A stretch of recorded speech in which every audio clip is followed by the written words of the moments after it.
Hey dudes, today I want to do something a little different. I don't normally talk about Commander too much on this channel.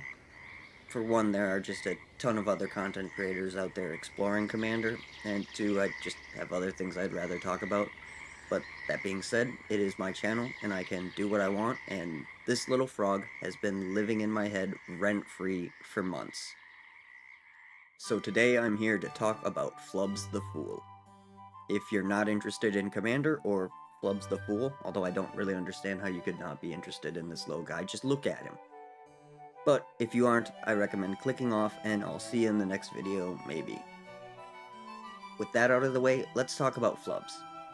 Flubs the Fool is a 0/5 Frog Scout that costs a green, a blue, and a red.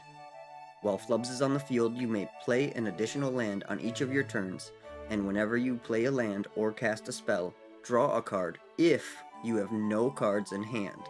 Otherwise, discard a card. That is a wild text box. Flubs is such an interesting and magical card. It checks all the boxes of being something worth thinking about, at least for me. First off, it's really powerful. You could play Flubs and see EDH and have a reasonable chance of winning.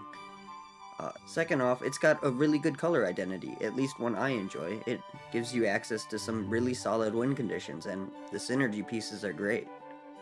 And then, of course, is the matter of its power and toughness. Flubs, as I said, is a 0/5, which is super interesting. You won't really be dealing damage with Flubs, unless you're hilarious and quirky. But what's important to remember here is that 5 toughness is pretty massive. Flubs manages to avoid most damage-based removal. Even Orcish Bowmasters have to hit this little frog 5 times, which is pretty crazy. And it's true that damage-based removal isn't super common in EDH, especially at the lower tiers, but it does occasionally come up. Flubs also lets you play an additional land on each of your turns, which is pretty cool. I don't think you should build a landfall deck out of Flubs, but you certainly could if that's your jam. The real benefit of that second land per turn is that it helps keep you from fizzling out as you attempt to draw your whole deck in 1 or 2 turns. This is possible to do with Flubs because he lets you draw a card for every card you play, as long as you don't have any cards in hand. No cards in hand is such a scary and interesting way to build a deck. When you have no cards in hand, you are effectively cutting yourself off from a major avenue of competition. Cards in hand represent agency and your ability to strategize. If you have more options, you have more choices. But Flubs is different. The optimal way to play Flubs is without choice, because having cards in hand is dangerous and awful. You have to discard a card for every card you cast, so it's just better to not have cards in hand. And that of course begs the question, how the hell do you build a deck like this? Well, assuming you're playing in the lower brackets, the correct answer is as hilariously as you can without it being too good. Just do whatever, right? But it gets a little bit more defined in bracket 4 and 5. At the higher levels, I would suggest your goal with this deck be to find a win condition and blow out the table as fast as possible. And when I say quickly, I mean as in number of turns, not how fast the turn will take, because goddamn, you will do a lot of things in a turn with this deck. 0 cast spells are your best friend because you can simply draw them, then put them onto the table, then draw something else. Because of that, it's a pretty good idea to run as many of these as you can get away with. So you have your classics like the Kobolds, and Ornithopter, and Shield Sphere, as well as stuff like Memnite and Rograk. Then of course, there are all the 0 mana artifacts, which range from insanely useful like Lion's Eye Diamond and Chrome Mox to less useful stuff like Welding Jar, Zurin Orb, and Spellbook. You could even run Mox Jasper without running a single dragon if you wanted to. That's because there are only around 57 or so 0 cast spells in Magic's history, and if you take away the stuff that's illegal in Commander like the Moxen and the unset cards like Jack and a Mox, as well as stuff that isn't in Flubs' color identity like some of the packs, then you are left with roughly 37 0 drops that you can legally play. And this deck realistically wants to play as many of them as you can get away with. But anyways, once you've jammed as many of those as you can fit into your list, the next best thing to run in Flubs are creatures that pay for themselves. Dockside Extortionist was the poster child of stuff like this, but you could still run Sticker Goblin if that card doesn't make you unreasonably angry. I don't run it. Otherwise, you can play Cloud of Fairies. That's a really good card in this list. Then just throw in some mana dorks like Tinderwall, Wild Cantor, Orcish Lumberjack, and the more standard ones, and you're well on your way to having one of the most explosive decks you've ever seen. However, on that note, it is not a good idea to play the Spirit Guides, even though you can technically play them both. Simian Spirit Guide and Elvish Spirit Guide are not cast triggers if you make the mana from them, so if you draw them at any point in the game, you either have to spend, 3 mana on a thing you don't want, or disrupt your chain. That's not good either. So those cards may look appealing, but they are not good. And we're pretty far into talking about the deck, but have you noticed that I haven't, named many good cards yet? Other than the mana dorks and Mox adjacent things, this deck thrives on playing garbage cards and looking at the whole game from an entirely different angle than most of the other decks, and I really think that's neat. But, how does the deck win? I've shown a bunch of cards that you can chain cast, but, none of them do anything. So this is basically a combo and or storm deck. You can win with a manual storm, but it's definitely not your easiest option. Brain Freeze is a pretty standard win condition that works really well in a list like this, but you can also just kill the table off with a Walking Ballista. I also think this is one of the few decks that's viable even at the highest levels that you could reasonably argue would benefit from running a Laboratory Maniac, because it's not too hard to draw the deck out. And that's interesting to think about, but it's probably a level of redundancy that's unnecessary. But let's talk about the combos that push you towards these win conditions. Flubs is really interesting because you can infinitely loop casting a spell, then you can draw your whole deck. That makes certain infinite mana outlets especially amazing. Food Chain Squee is the perfect example of an incredibly awesome combo in this deck. I mean, Food Chain Squee is always good, but it's especially good in Flubs. For those of you who don't know how this works, when you have Food Chain on the field, you can exile a creature you don't control to make an amount of mana of any one color that's equal to the mana value of the exiled creature plus 1. This goes infinite with Squee, the Immortal, because we can cast Squee from the yard or from exile. You exile Squee to Food Chain to make 4 red mana. Then you use 3 of that red mana to cast Squee. You exile Squee again to have 5 red mana. And this continues so on and so on. You can also use this to make blue or green mana as well, so you just have to do a few loops of red first, and then do a loop of blue and a loop of green. So you can even cast Flubs with this combo. And then once you cast Flubs with these 2 cards, you can draw your entire deck by simply looping Squee. Of course, you can only have 0 cards in hand, so you will be discarding all your cards, but you can pause at any time to cast whatever spell it is that you need. And you can even prevent yourself from decking out by exiling Flubs when it is necessary.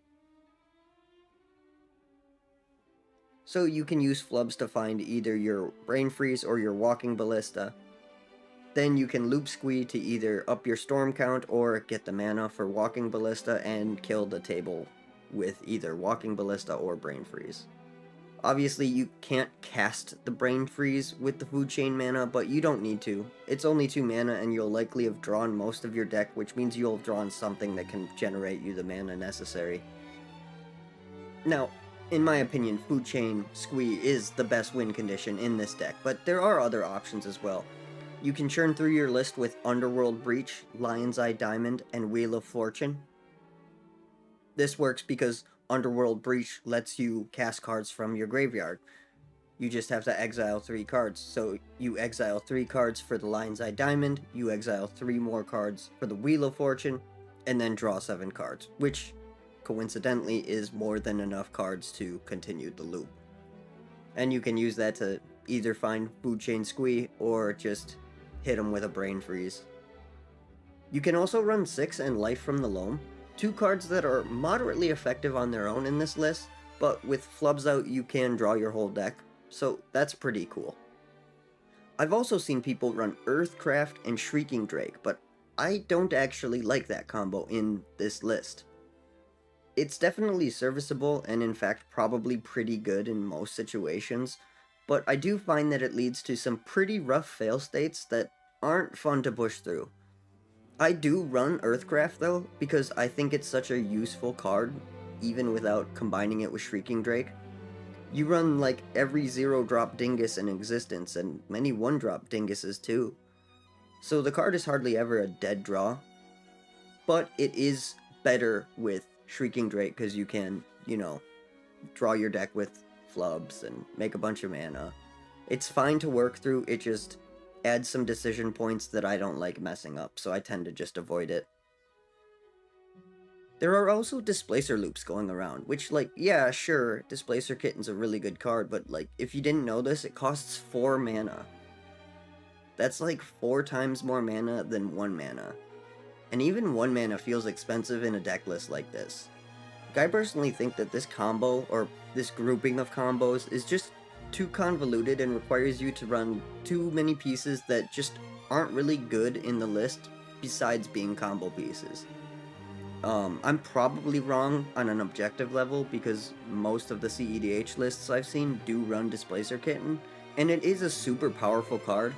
I just don't like it. I don't think it's worth a slot in this list. That's just my vibe. Otherwise, there are other things you can do to win, and like I mentioned earlier, it wouldn't be unreasonable to run Laboratory Maniac, as it can act as a redundancy piece and just help you win the game if you draw your whole deck in one turn, which is certainly possible. And that's how Flubs wins usually, at least at the higher levels, and that's cool and interesting and fun, but the win conditions are often the least interesting part of the deck. Let's talk about some of the fun cards that you can get away with running in Flubs that you probably wouldn't find a place in most other lists. The first one that comes to my mind is a one I haven't seen too many people talk about, and that's Mana Severance. This is a card you don't see too often, and this lets you pull all the lands out of your deck for 1 and a blue. If you manage to cast this card while you're already set up and have enough lands, then it'll be significantly easier to just manually churn through your entire deck. This card does have some issues of having some obnoxious fail states, being 2 mana and potentially doing nothing, and I did rag on Shrieking Drake for also being awkward in situations, but I don't know, I love this card. And you can always cast it to continue and not move your lands if that's not the right play. But speaking of searching, cards that tutor to your hand are really bad in Flubs, because you draw a card whenever you cast a spell, so you get the Flubs trigger to draw a card, then you put the card in hand, and now you have 2 cards in hand, which is the worst situation in the whole world. You'll cast or play one of the 2 cards and discard the next card, which stops you in your tracks. That's also the reason you can't really play cantrips like Gataxian Probe. Gataxian Probe is a card that would seem like it would be really awesome, because it usually is in decks like this, but it's really bad in this deck. It'll screw you every time. On the opposite note, that's why cards like Faithless Looting and Careful Study are actually pretty good. They draw you 2 cards plus the card, so you end up with 3, an odd number. Much better. Using much of the same logic though, this does mean that cards that tutor to the top of your library, spells like Sylvan Tutor or Mystical Tutor, are really good in this list. They are, cheap and low to the ground. They can get you something great, or something relevant, or just whatever, it doesn't matter. And you can usually rip them right away, because you can continually keep casting spells. I should mention Gamble is about the only exception to the cards to hand rule, because it keeps your hand total consistent. Get a card and then you discard a card, leaving you at the same level of cards. Because of that, you aren't really likely to get what you need with Gamble, but you just use it to continue casting spells, or get something into your yard, because you also run stuff like Reclaim and Noxious Revival. Land Grant is also really hilarious to talk about here, because it's kind of the perfect card for this deck. If you have no land cards in hand, you can reveal your hand and play this without paying its mana cost. Then Land Grant lets you search your deck for a forest. This is wonderful because before you cast Flubs, you can use this to hit your land drops. But after you cast Flubs, you can reveal this because you don't have a hand, cast it for free, trigger a draw, and then fail to find, so it won't put an extra card in your hand, allowing you to keep the chain going. So this card is kind of effectively a Gitaxian probe, except that you don't get to look at an opponent's hand. Although, they are allowed to share that information with you whenever, so, if you just ask, maybe it will be a Gitaxian probe. But moving on, Hydroblast and Pyroblast are cards that you can consider, but you shouldn't run blue or red Elemental Blast. The way Pyroblast is worded, you can target anything. It just won't do anything if that target isn't blue. Since you're mostly just looking for cheap spells to cast that may occasionally do something really cool, Pyroblast is a solid Storm Count card in this list, whereas Red Elemental Blast would be significantly worse if the only blue permanent was Flubs. Oh yeah, Sensei's Divining Top is kinda good in this deck. Wow, big shock there. Also, play Mana Bond. That's a pretty cheap spell that's really awesome in this deck especially. Which is part of what makes Flub so cool. A lot of the cards that have downsides that would normally make you go, oh my god, you can just play because, you don't have a hand, so discarding your hand doesn't do anything. It does open you up to some powerful niche spells. But we're almost done. I only have 2 more cards that I really think are worth talking about. Abundance is not a card that sees much high-level play. It's a sweet effect, but 4 mana is so much, so its effect has to be game-changing to justify it. And in Flubs, I do think Abundance is game-changing. If you would draw a card, you may instead choose land or non-land, and reveal cards from the top of your library until you reveal a card of the chosen kind. Put that card into your hand, and put all other cards revealed this way on the bottom of your library in any order. This is a neat card. It's a replacement effect, so it saves you from decking out, but that's not why you're playing it. Having Abundance on the field lets you dump your lands onto the bottom of your deck and pretty much draw your whole deck if you have the mana to cast the spells. You could also combine it with Mana Severance to remove all of your lands, then name land, and order your entire deck as you'd like. However, this does mean that you'll lose that draw trigger since you replaced it for looking for a land that you didn't have. So make sure that you only do something like this if you have Faithless looting in your yard or something like that. Anyways, Abundance is pretty solid in Flubs. I like this card a lot, but it will add more Solitaire to your already super Solitaire game plan, so that's something to remember. And then the other card we have to talk about is probably the best card in this deck. It's another replacement effect. It's Iruth, Tormented Prophet. It should go without saying why this card is so great, but I'll say it anyway. Whenever you would draw a card, you instead exile 2 cards and you may play them this turn. So this doubles your possibilities with every draw, and it keeps cards out of your hand, so you won't get land screwed. With Iruth on the field, it'll be really hard to flub so hard that you have to end the turn without just doing whatever you want. Because every draw is 2 cards, and this has a really snowballing effect, because as you continue doing that, you may draw a land here or there, but you're not going to draw a whole bunch of them, and by the time you do, you will have also drawn enough stuff that you can play. It's just really hard to overstate how insanely good Iruth is with Flubs on the field, and no cards in hand. It is worthy to note that Iruth is also a replacement effect, and unlike Abundance, this one is not a May ability, so you can't choose to draw instead of exiling cards while Iruth is out, which does make Laboratory Maniac less good. Breakthrough, however, is insanely good with Iruth out. 1 mana, draw 8 cards. Seems good. Flubs allows for such a creative set of play patterns. Its entire strategy is just so different than a standard deck that it's really something else to behold. I also didn't mention this, but Flubs is super hard to meaningfully react with in a game of Commander. And there's a couple different reasons for this. For one, none of your spells matter in this deck. At all. None of them are critical to the game plan. And sure, there are some good targets, like if your opponent hits food chain, that's going to complicate the situation, but you can still win through that. Um, Flubs just goes to the command zone, like that's going to slow you down, but it doesn't stop you. The three opponents will just not have enough removal to deal with you in any meaningful way. They can slow you down and win ahead of you, but if they can't do that, they just really can't beat this deck. They also don't even really want to use their interaction because you're casting garbage spells. Like, sure, they'll blow up the food chain, they need to, but otherwise, like, what are they gonna do? Hit your Ornithopter? And leading further into this logic, Flubs is just really hard to threat assess properly. Like, Flubs has a board of the stupidest and shittiest cards you've ever seen, and no cards in hand. The deck is almost completely sorcery speed, and each turn you just draw a card, put it onto the field, draw a card, put it onto the field, and you just sort of repeat that process until you can't, and then you pass the turn, and like, drool or something, I don't know. Unless you drop Food Chain or Underworld Breach, they just aren't going to have anything that looks threatening in any way, and if you're dropping those, you're probably winning that turn. That's what's so magical about Flubs, at least to me, is this deck manages to weave its flavor into the very identity of the deck list itself. The deck is powerful and can win, but you will look like a fool the whole time. Alright, that's it. I think I've talked about Flubs enough that I can think about something else while I'm in the shower or doing dishes or whatever.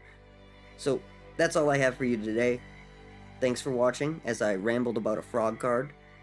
If you enjoyed this video, I recommend that you look at some of my other stuff before you subscribe because I don't usually make videos like this, but I'm also not your mom, so do whatever the hell you want. I would appreciate a like or a comment if you did in fact like this video or have more to add to the conversation. You could also comment if you don't have anything to add to the conversation. That won't bother me at all. But anyway, thank you for watching, and I hope you have a magical day.